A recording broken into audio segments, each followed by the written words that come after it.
It's just wonderful to see everyone out here today, looking out at this crowd, seeing the work that the organizers and volunteers have poured in, but also thinking about the work that Our Place does throughout the year. I couldn't be more proud of our community. And especially in these challenging times, the past 2 years have exposed the cracks in our system, but they've also highlighted how important the work that Our Place does is in our community. And my team and I are so glad to be here joining in on tonight's walk. It is an opportunity to not only support people who are experiencing homelessness, but also to commit to the work of ending homelessness. Hi everybody, it is just so incredible to be here in person with you today, thinking about the number of folks walking, the number of folks fundraising, building teams, making those connections. I'm grateful to be here in this community, the territory of the Lekwungen people, of the Songhees and Esquimalt Nation, this land I raised my family on and am lucky to represent. I want to say that there is no question this housing crisis has left too many people without the homes they need, without the shelter they need. Our poison drug supply has taken so many lives and made far too many people vulnerable. I want to acknowledge that the pandemic has made it harder for people to access services, and it's made it harder to deliver those services.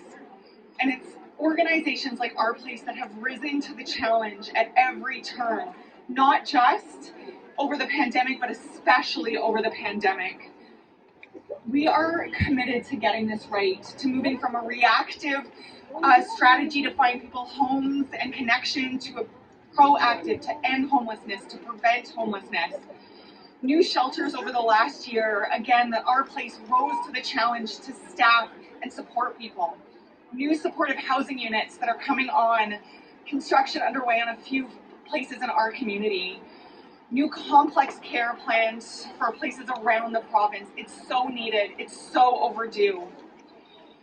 We can't do it without incredible organizations like Our Place, and they can't do it without you, without community, without folks fundraising, raising awareness, and building connection. And as we walk tonight, we're here to address many things, but one of them is the legacy and the ongoing impacts of the violence of colonization. We need to realize that as we're doing the work, as Our Place is doing the work, we're all needing to address the deep legacy of colonization that's leaving a disproportionate people on our streets who are Indigenous. So we walk tonight with our and for our Indigenous brothers and sisters, and we walk with all people and for all people who are left out on the streets through no fault of their own. As Laurel and Grace said, it is the systems that have failed people. It's not that people themselves are failing. And you're here tonight because you know that, but I can tell you that many of the emails that come into my inbox, that's not something that people know. And so if there's one thing that you can take away tonight back to your communities is reminding all of our friends and neighbors and colleagues that we need to build better systems that take better care of people rather than blaming people for being out on the streets.